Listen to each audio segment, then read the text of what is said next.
Hello and namaskar friends আজি আপোনালোকক মই লৈ যাম মোৰ আৰু আমাৰ এই গাড়ীখন লৈ আজি কমলাবাৰী টাউন আৰু মাজুলী টাউন বুলিবলৈ মাত্ৰ আপোনাৰ দুখন অলপ ডাঙৰ টাউন আছে কমলাবাৰী আৰু গড়মূৰ বাকি আপোনাৰ বালিচাপৰি জেংৰাই এই দুখন সৰু সৰু হয় আৰু মেজৰ বুলি ক'বলৈ আমাৰ ডিস্ট্ৰিক্ট গড়মূৰ আৰু যেটো কমলাবাৰী এই দুখনে তো আজি আপোনালোকক মই কমলাবাৰী টাউন দেখুৱাম তাত কেইটা মোৰ কাম আছে তাত গৈ শ্বপিং কৰিম সেই শ্বপিংৰ লগতে মই আজি এই ভিডিঅ'টো বনাব ওলাই আৰু ফ্ৰেণ্ডছ কমলাবাৰী টাউন আমাৰ ঘৰৰ পৰা 5 কিলোমিটাৰ হয় গতিকে মইতো 2.5 কিলোমিটাৰ আহিলো আৰু 3 কিলোমিটাৰ বাকি আছে আৰু নিচে ওচৰ বেছি দূৰ নহয় বহুত ওচৰ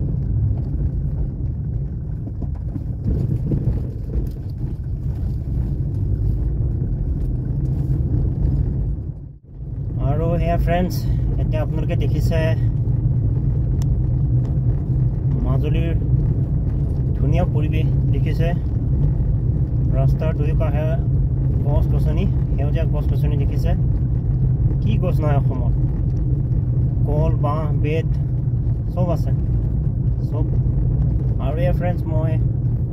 মেইন ৰাস্তাদি যোৱা নাই গড়মূৰ হৈ মই আহিছো আপোনাৰ কি বুলি কয় ঢেকিয়াজুলি হৈ আহিছো ফাৰ্ম হৈ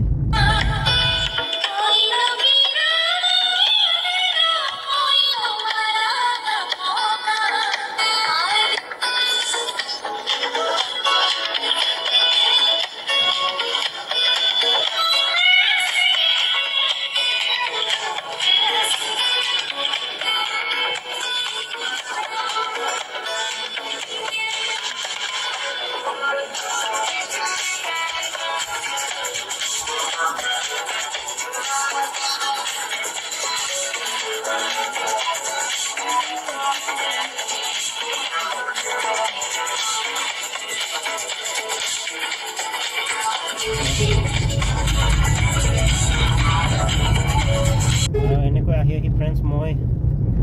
কমলাবাৰী পাইছোঁ আৰু মাত্ৰ 8 কিলোমিটাৰ আছে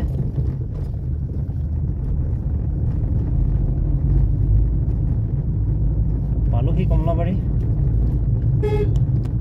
আৰু ফ্ৰেণ্ডছ মই ৰিটাৰ্ণ হওঁতে আপোনালোকক গড়মূৰ টাউন মই আহিব চেষ্টা কৰিম তেতিয়া কি হ'ব মই আপোনালোকক কমলাবাৰী হৈ গড়মূৰখনো দেখুৱাব পাৰিম গতিকে মাজুলীৰ যি দুখন সৰু চিটি আছে দুইখনে কভাৰ হৈ যাব কিন্তু আপোনালোকক মই ব্লগিং টাইপত নহয় এনেকৈ গাড়ীত যিটো লগাই থৈছোঁ কেমেৰা ইয়াৰ দ্বাৰাই হ'ব আজিৰটো টাউন চব একদম মানুহ নাই বহুত মানুহ কম আজি কম মানে চব একদম দোকানৰ ভিতৰত এচি ভিতৰত সোমাই আছে চাগে গৰমৰ কাৰণে আৰু এয়া হৈছে কমলাবাৰী চাৰিআলি কমলাবাৰী চাৰিআলি আৰু ইয়াতে যিটো মই গৈ আছোঁ চিধাকৈ চিধাফালে আমি পামগৈ কমলাবাৰী ঘাট যিটো কমলাবাৰী ঘাট হৈ নিমাতী ঘাট যোৰহাট যাব পাৰি আৰু ইয়াত চব গাড়ী কেনেকৈ লাগি আছে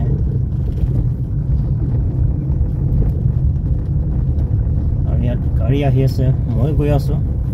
আৰু প্ৰথমে কমলাবাৰী আহি মই এটা কামত আহিছিলোঁ ফ্ৰেণ্ডছ সেই কামটো আজি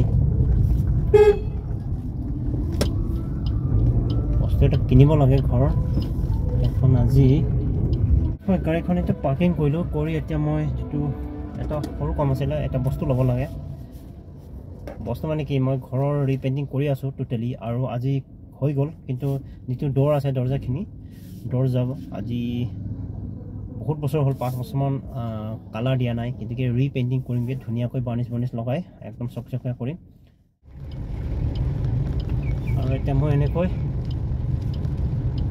কমলাবাৰী চাৰিআলি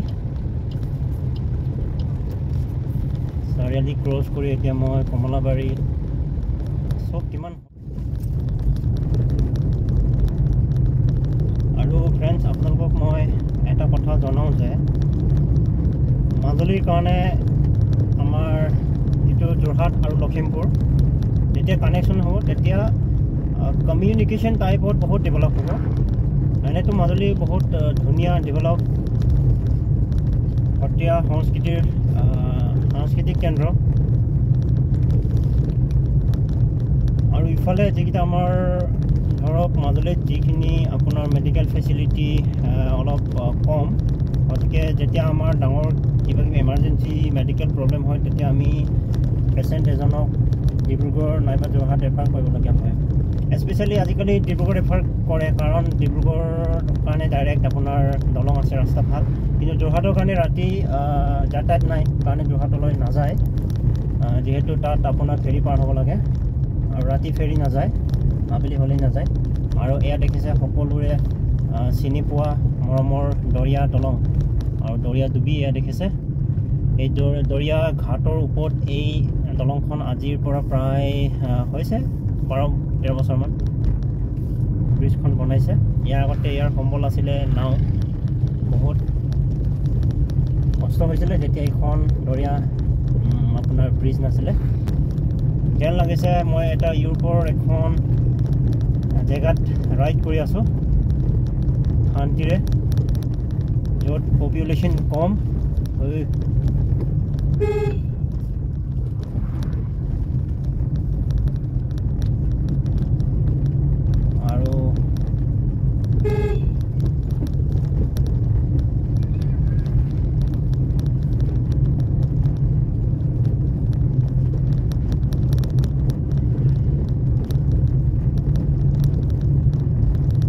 এনেকৈ মই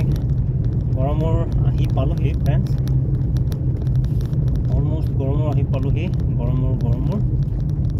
আৰু এই গড়মূৰতে আমাৰ মাজুলী ডিষ্ট্ৰিক্ট হেডকোৱাৰ্টাৰ হয় ইয়াতে DC অফিচ আণ্ডাৰ কনষ্ট্ৰাকশ্যনত আছে আৰু DC চাব এতিয়া সদ্যহতে DC চাবৰ অফিচ হয় আপোনাৰ আগৰ যিটো SDO চাবৰ যিটো মহকুমা ডিপুটি ছাৰৰ অফিচ আছিলে সেইখনত এতিয়া DC অফিচ হৈ আছে আৰু DC চাবহঁতৰ ৰেচিডেঞ্চটো বেলেগ জেগাত আছে চবেই জানেই আৰু গড়মূৰ যিটো গড়মূৰ শ্ৰী শ্ৰী পীতাম্বৰদেৱ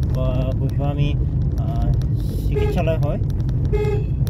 তাতে আপোনাৰ DC অফিচখন বনাইছে বহুত ধুনীয়াকৈ বনাইছে আৰু এয়া গড়মূৰ সদৰ থানা পালোহি গড়মূৰ টাউন আৰু ইয়াতো ট্ৰেফিক নাই ৰাস্তাত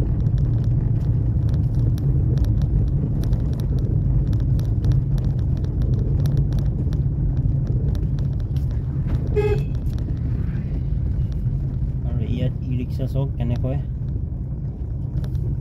আৰু ফ্ৰেণ্ডছ মই এতিয়া চিধাকৈ যাওঁ এনেকৈ লেফ্ট টাৰ্ণ কৰিলোঁ হয় মই পালোঁ হয় লেফ্ট টাৰ্ণ আকৌ চিধাকৈ আপোনালোকক গোটেই গড়মূৰ টাউনখনো দেখুৱাই দিওঁ এয়া যিমানবোৰ আপোনালোকে দেখিছে এয়া হৈছে আমাৰ মাজুলীৰ গড়মূৰ টাউন বুলিবলৈ ইয়াত ফ্ৰেণ্ডছ সকলো বস্তু পায় চব পায় কিন্তু ওখ অট্টালিকা যোৰহাট গুৱাহাটীৰ নিচিনা নাই আৰু আমাক সেইবোৰ বেছি প্ৰয়োজনো নাই আমাক জাষ্ট আমাৰ নেচেচাৰী যিখিনি ঘৰ বনাবৰ কাৰণে আৰু ডেইলি যিটো খাবৰ কাৰণে সেইখিনি বস্তু পালে হ'ল মানুহক বেছি ওখ অট্টালিকা ডাঙৰ গাড়ী সেইবোৰ নালাগে আমি বেছিক লাইফ মানে একচুৱেলি আমি অৱলম্বন কৰিব লাগে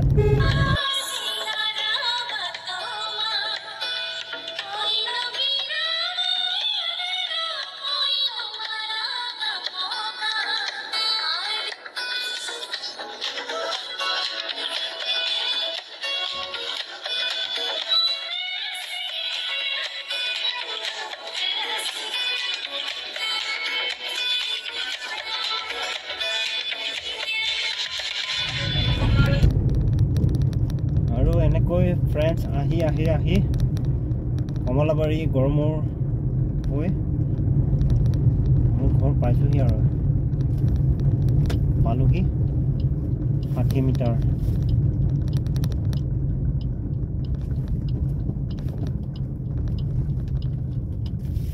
আপোন ঘৰখন পালোহি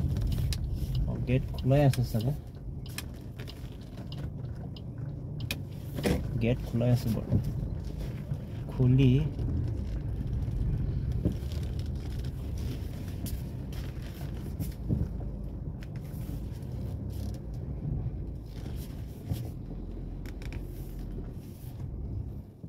তো এনেকৈ ফ্ৰেণ্ডছ মই মোৰ ঘৰৰ পৰা কমলাবাৰী গৰমৰ পৰা আকৌ ঘৰ 15 কিলোমিটাৰ এপ্ৰক্স 8 কিলোমিটাৰ 19-20 হ'ব ৰাইড কৰিলোঁ ৰাইড কৰি ঘৰৰ যিটো ৰিপেইণ্টিং কৰি আছোঁ কমপ্লিট তাৰ ভিডিঅ' মই বনোৱা নাই কিন্তু এতিয়া যিটো ঘৰৰ মই দৰ্জা যিটো উডেন হয় কাঠৰ সেইখিনি মই এতিয়া ৰিপেইণ্ট কৰিম আৰু কি তাত বস্তু ইউজ কৰে কেনেকৈ কৰে আৰু কৰিলে কি হয় কি নহয় সেইবিলাকৰ ওপৰত এটা মই ভিডিঅ' বনাম সেইটো কাৰণে মই গাড়ীখনলৈকে আজি কমলাবাৰী গ'লোঁ আৰু বস্তুখিনি লৈ আহিলোঁ আৰু তো আপোনালোকে মাজুলী কমলাবাৰী আৰু গড়মূৰ টাউন চাই কেনেকুৱা লাগিলে সৰু হ'লেও বহুত মৰমৰ আপোনাৰ আমাৰ তো কেনেকুৱা লাগিলে কমেণ্ট কৰি জনাব আৰু আজিলৈ ইমানেই নতুন বেগটো ভৰাই লৈ আনিছোঁ চব দাঙি মেলি এইখিনি বৰণীয়া বস্তু আনিছোঁ মই বৰণীয়া চব এইখিনি আনিছোঁ আৰু এইখিনি কি কাম সেইখিনি আপোনালোকে নেক্সট এটা ভিডিঅ'ত দেখা পাব